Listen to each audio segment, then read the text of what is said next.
जाणार. काय तुमच्या एकंदरीत मागण्या आहेत? कायमस्वरूपी रोजगार मिळायला पाहिजे सर. आम्ही जे मागच्या वेळेस समजा आम्हाला अशाच प्रकारे एक चॉकलेट देण्यात आली. आम्ही इथं 24 दिवस उपोषण केलं. बाबांनी पायी दिंडी काढली. बाबांनी समजा पायी दिंडी काढल्याच्यानंतर त्यांनी आम्हाला 5 महिन्यात चॉकलेट दिलं. पण त्यावेळेस पण आमची मागणी हीच होती सर, की आम्हाला कायमस्वरूपी रोजगार मिळावा. आणि आज पण आमची तीच मागणी आहे.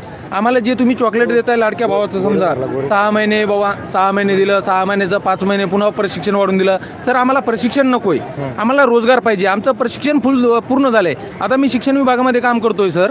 माझं DED BEd MAEd आहे सर. दोन्ही TAT CAT दोन्ही पात्र आहे सर मी. तरी बी पवित्र पोर्टलमार्फत तुम्ही जो एक प्रश्न विचारला होता की स्पर्धा परीक्षेतली मुलं तुमच्यावर आक्षेप घेत आहे. सर मी स्पर्धा परीक्षा बी देतोय, असं नाही की स्पर्धा परीक्षा देत नाही आहे. पण जागाच कुठे आहे सर?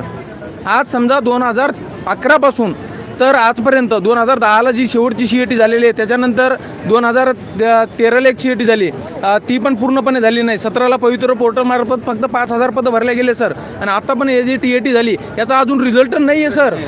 तरी बी कृपया शासनांना अशी विनंती आहे, आम्ही तुम्हाला परमनंट मागत नाही आहे, तर आम्हाला कायमस्वरूपी रोजगार द्या, आमचा हक्काचा रोजगार द्या. आता जर सर तुम्ही एक प्रश्न विचारला, नोकरी नाही तर छोकरी नाही, तो प्रश्न जो आहे सर, आता माझ्या भविष्याशी मी समजा सरकार 100% खेळतंय सर. माझी सोयरीक मोडलेली आहे. ज्यावेळेस मी युवा प्रशिक्षणार्थी म्हणून लागलो त्यावेळेस माझी सोयरीक झाली. आणि त्याच्यानंतर ज्यावेळेस समजा समोरच्या माझ्या त्या पाहुण्यांना कळालं की बाबा हे 6 महिन्याचंच आहे आणि याच्यानंतर 5 महिने दिले, त्याच्यानंतर हे काय करणार आहे? एक तर सर एवढं शिक्षण करून मी कुठं काम पण करू शकत नाही, कारण की शासनाने एक आशा दाखवलेली आहे की गव्हर्नमेंटचा. सर मी एक खिशामध्ये एक बॅच घेऊन फिरतोय. हे बघा सर, हे महाराष्ट्र शासनाचा बॅच आहे. याच्यामध्ये स्पष्ट लिहिलेलं आहे मुख्यमंत्री युवा कार्य शिक्षण योजना, महाराष्ट्र शासन, जिल्हा परिषद जालना, गट शिक्षण कार्यालय मंठा. हे माझं ट्रेनिंग शिक्षक म्हणून आहे सर. हे शासनाला एवढी विनंती आहे, मला पगार जरी थोडीफार कमी दिली तरी हे जे माझ्या गळ्यामध्ये लायसन टाकले हे लायसन काढू नका. याच्यावर आमच्या आईवडिलांचं भविष्य आहे सर.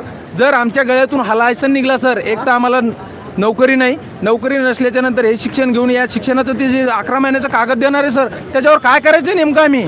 काहीच उपयोग नाही आहे सर त्यांचा. ते कागद घेऊन जायचं कुठं, कोणत्या आस्थापनेत जायचं, कुठं नोकरी मिळणार आहे हे तरी शासनाने आम्हाला स्पष्ट करून द्यावं. ते जर स्पष्ट करून दिलं तर आम्ही समजा समोरचा विचार करू. पण आमच्याकडे त्यांची कोणतीच भूमिका नाही. लोढा साहेबाचा दुपारी साहेबांनी रोहित पाटील साहेबांनी मुद्दा उपस्थित केला. त्याच्यामध्ये त्यांचं म्हणणं आलं की मी काहीच दिलेलं नाही आहे. अरे मुख्यमंत्र्यांनी शब्द काढलेले साहेब, व्हिडिओ आहेत आपल्याकडे व्हिडिओ आहेत. उपमुख्यमंत्र्यांनी काढलेले त्यावेळेस आहे. 4.5चा मुद्दा रद्द केला सर यानं. जे आम्हाला कायमस्वरूपी रोजगार मिळू शकत होतं 50%पर्यंत, ते पण यांनी मुद्दा कट केला.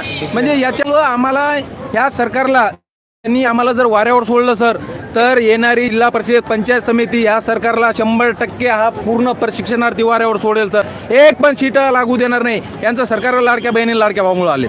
आज रोजी आमच्याकडे लाडक्या बहिणी भरपूर आहेत आणि लाडके भाऊ तर ऑलरेडी आहेतच. तर यांना घरी बसवल्याशिवाय हा प्रशिक्षणार्थी शांत बसणार नाही आहे. थँक्यू. छान बोललं गोपाल सर. तुमची भूमिका काय? कोणत्या जिल्ह्यातून आले तुम्ही? मी छत्रपती संभाजीनगरहून आलो. गोपाल दादांनी आता जे सांगितलं, प्रशिक्षणार्थींना अनेक ठिकाणी काम कमी करून घेतलं, प्रशिक्षण कमी दिलं, कामच जास्त करून घेतलं. हो, आमच्याकडून जास्त कामं करून घेतात. हो, काम जास्त करून घेतात आणि